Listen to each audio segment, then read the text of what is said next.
in 2011, I had very clear visions of a shift in the species, of people basically choosing, and that's happening, by 2030, it's going to happen.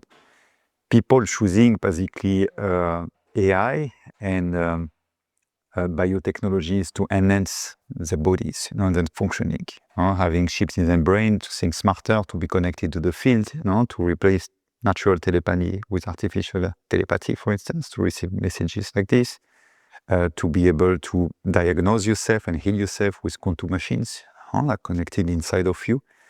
So that is happening already, and there's going to be a lot of really quick improvements and breakthrough through that. And many people are going to go for that because it's easy. It's going to be sold to people, to a convenient price. And many people are going to feel that things, but at the same time, they're going to feel later that they are losing certain capacities because your brain functions in a way that what you don't use, you lose.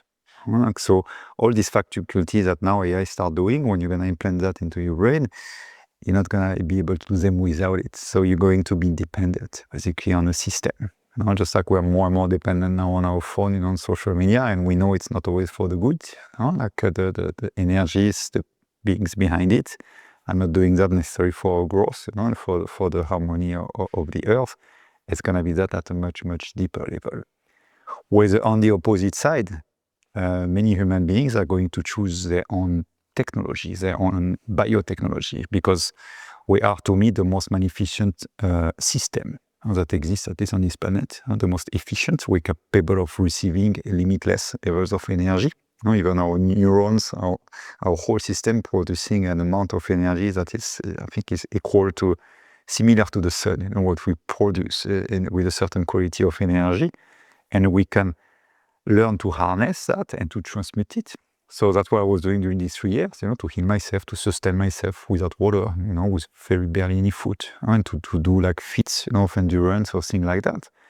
But many people are going to learn to do that daily, with different functionings. And our brain, yes, you can access a lot of information with AI immediately, but AI is just tapping into everybody's thoughts, and they can be flawed. Basically, the collective is not perfect at all. So you receive a lot of flawed information. When you're able to access with your brain the information from the field, the zero-point energy field, which the Hindu call the Akashic field also, where there's all information of time and space, you have direct access to the truth. And you don't need a million computing hours or faculties. You just need to receive that information.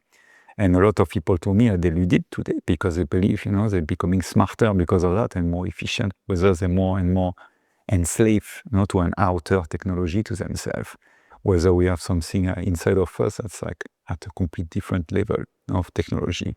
And so I see people going fast with these technologies and other people going fast as well because, always when there's challenges, you go faster and they come together and start developing really, really superhuman abilities. Basically, that's some great masters, of yogis have done. It's known through histories. Even today, many people are accomplishing some feats that are beyond what science, wants to accept.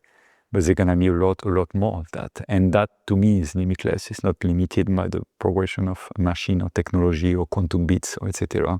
So they're gonna be literally two different species, and many people in the middle who are gonna have to make a choice, basically. Like, really, you're not gonna be able to stay in the middle.